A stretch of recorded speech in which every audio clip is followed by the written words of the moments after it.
former Charlotte County deputy suspected of killing his wife and his mistress. He used his power to prey on innocent females. 45 years after the crime, a confession on the killer's deathbed closes the case.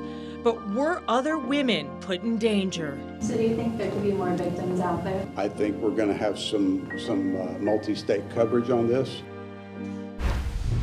The former deputy is also accused of raping a teenager in the Deputy Explorer program. John Greer avoided justice for decades, and he died without ever facing charges for these horrific crimes. NBC2's Alexia Charopoulos is live in Charlotte County with a look at this truly stunning case. Peter, Kelly, Adele Easterly was shot and killed while she was on the job. She worked at what used to be called the Farm Store. That was behind us here. Now it is I believe it is the USA Grocery now. Now she worked here for a while and deputy called in her murder. But now 4 decades later, cold case detectives say he's the one who shot her. 25-year-old Adele Easterly was shot twice in 1979, once in the head and once in her back with a 12-gauge shotgun. The deputy who found her was John Greer, but there wasn't enough evidence to determine who killed Adele, so her case file landed on the desk of Mike Gandy and the other 2 Charlotte County cold case detectives. Because you got a lot more resources today. You have a lot more like DNA. You have a lot more things you can try to do, cell phones, social media tracking, you have all that, and they didn't have that back then. After cross-referencing old files and witnesses, Adele's friends said Greer had a relationship with Adele. So I met him and I talked to him a time or two, and he was creepy. So my guess is that she started feeling the creeps too. Greer left CCSO the next year and moved out of town. He was very bold with women.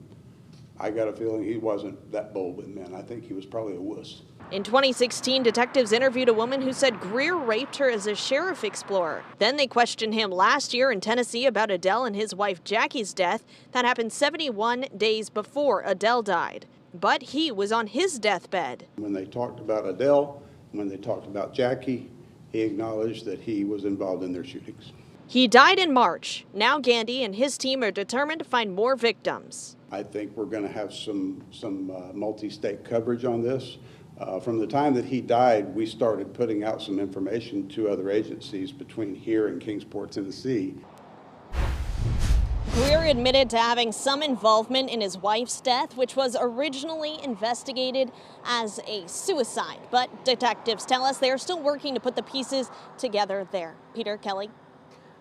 Alexia, you have to wonder, I mean, it was decades before they caught up with this guy, and they had some clues. Why didn't they charge him or arrest him sooner? Kelly, that's a great question. We actually asked that to the cold case detectives today, and they tell us they needed to cross-reference witnesses, go through old case files, make sure that they had enough to charge him, and before they could even go talk to him, that is, as well. And of course, they got him while he was on his deathbed, and it was too late for him to face charges at that point. I'm reporting here in Charlotte County, Alexia Charopoulos, NBC2.